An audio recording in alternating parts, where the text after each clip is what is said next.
භගවත් ගීතාවේ 8 වෙනි පරිච්ඡේදයේ අක්ෂර බ්‍රහ්ම යෝගය 26 වෙනි ශ්ලෝකය.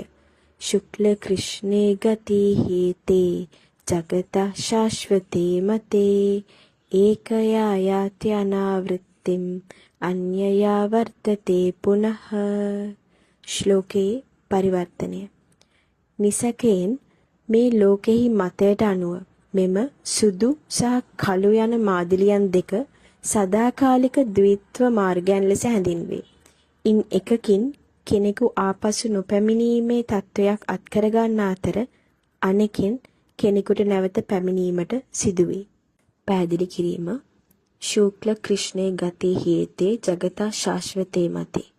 මේ ලෝකයේ මතයට අනුව මෙම ආලෝකය සහ අන්ධකාරය යන මාදිලියන් දෙක මෙලොව හැර යාමේ සදාකාලික ද්විත්ව මාර්ගයන් බව තේරුම් ගත හැකි බවයි මෙයින් අදහස් වන්නේ.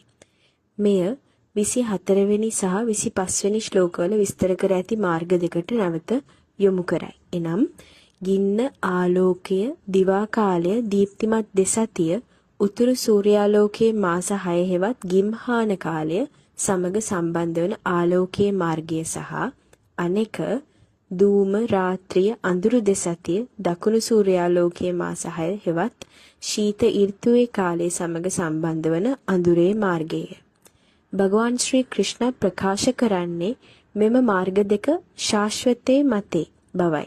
එනම් මෙම ලෝකේ මතය අනුව ඒවා සදාකාලික බවයි.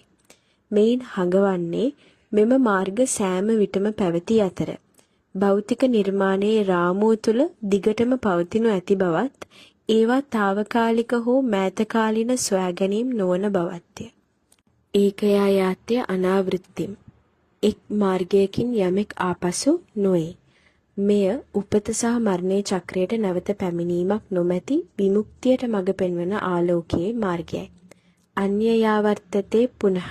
අනෙකෙන් කෙනෙකුට නැවත පැමිණීමට සිදුවේ. මෙය පුනර්භවයට එනම් ලෞකික ලෝකයට නැවත පැමිණීමට මඟ පෙන්වන අඳුරේ මාර්ගයයි.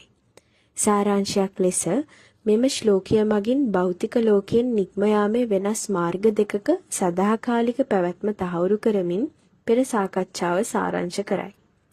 ඉන් එකක් විමුක්තියට සහ අනෙක පුනර්භවයට මඟ පාදයි. මෙම පදය අවධාරණය කරන්නේ මේවා හුදෙක් తాවකාලික හෝ අහඹු සිදුවීම් නොව එය ලෞකික මැවීමේ විහූහය තුලම පවතින බවයි.